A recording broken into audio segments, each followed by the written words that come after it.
Hi, my name is Taylor with Doggone Problems, and I have Jamie and Joey, and we are here to work on a little bit of excitement. Jamie and Joey are both rescues from a local rescue in Nebraska, and they are just a little excitable. They have a new human sibling that they don't know how to completely interact with appropriately, so today we went over a few things that are going to help set them up for success for that.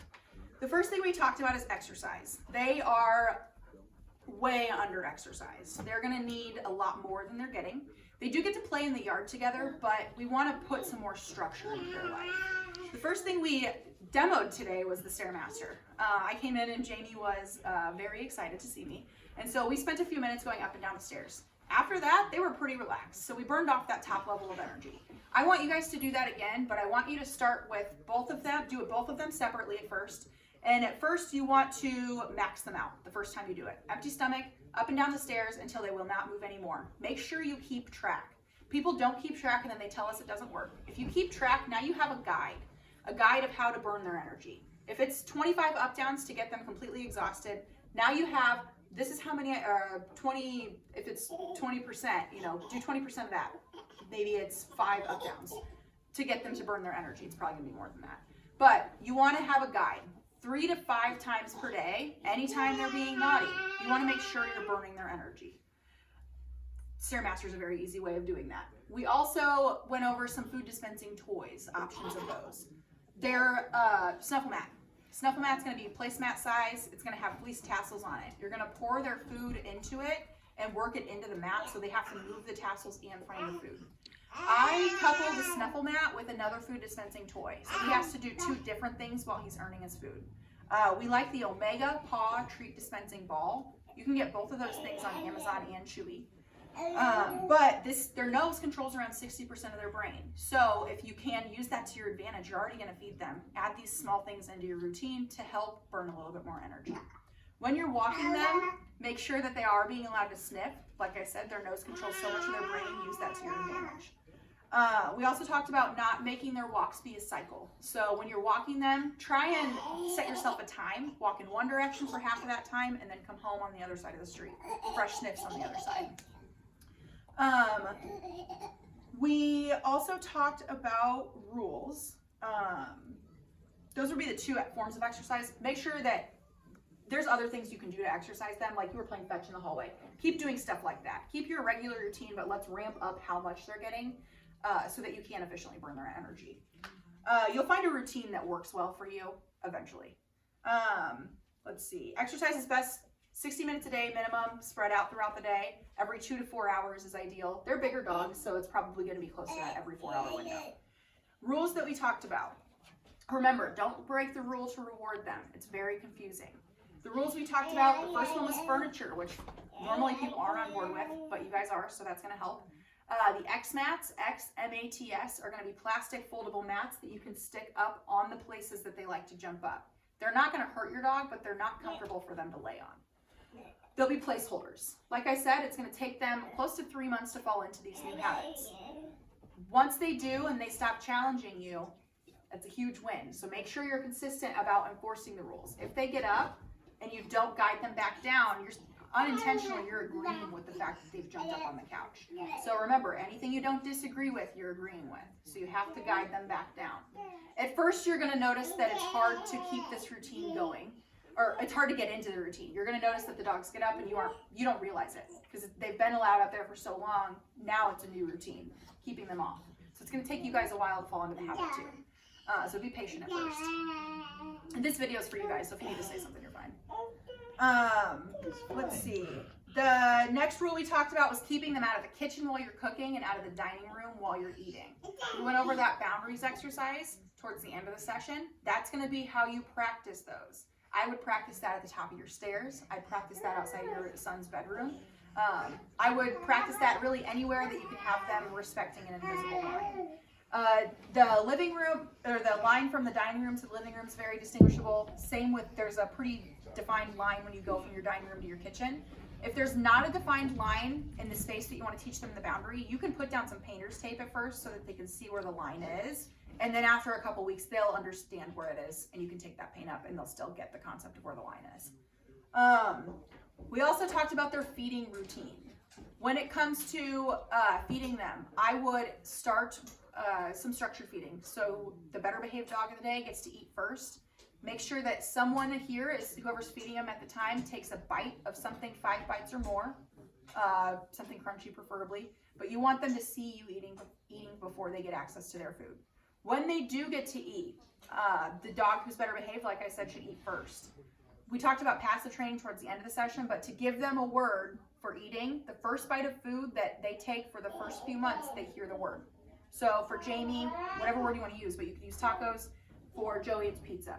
They only hear their word when they're taking the bite. So they only understand their word, they don't understand the others. These will eventually replace the snap that you give to give them permission to eat.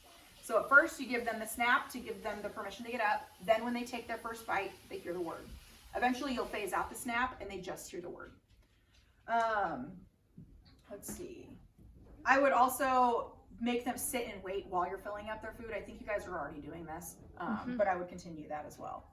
Look for other rules. We talked about potentially having them slowing down the leashing up process, slowing down the getting in the car process, teaching them to remain calm through those processes to help them develop a little bit of self-control.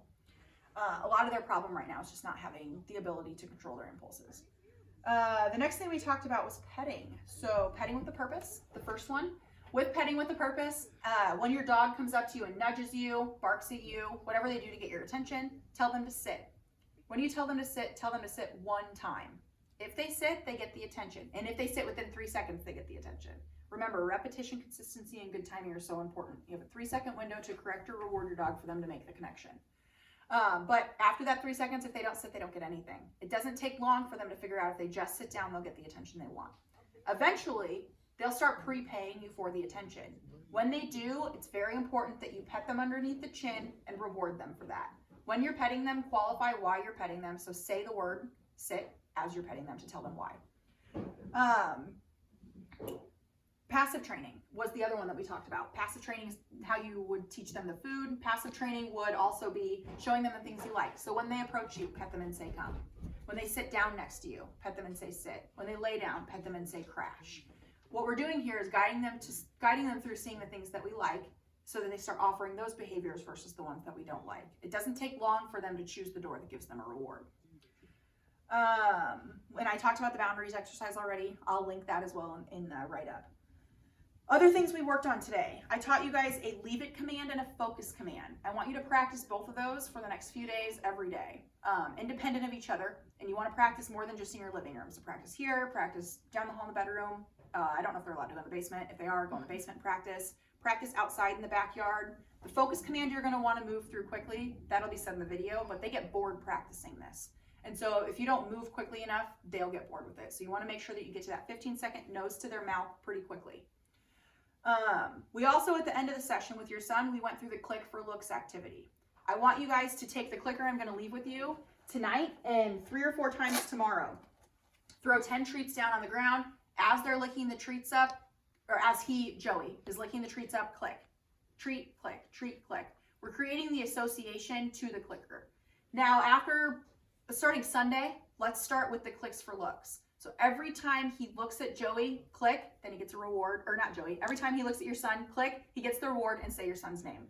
And so you'll practice that for a while. What we're doing here is we're rewiring his association to Joey. He gets a little bit, I'd say, on edge when your son comes in, but we want to fix that association. So instead of him being anxious, eventually this will help him be calm and relaxed around your son.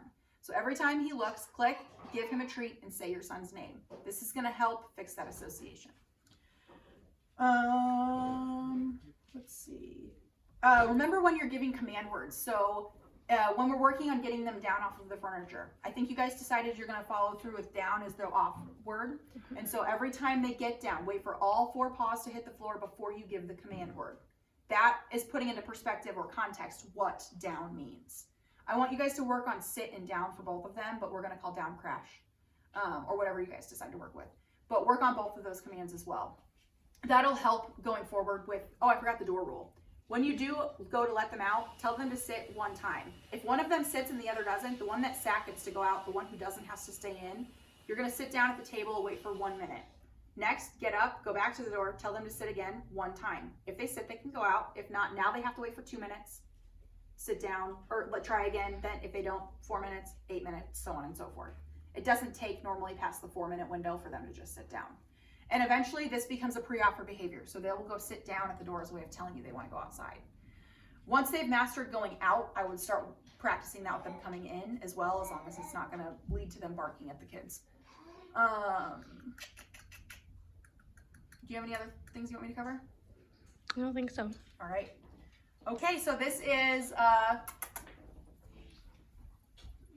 Jamie, and Joey's behind us. And this is their roadmap to success. Remember, everything you do trains your dog, only sometimes you need it.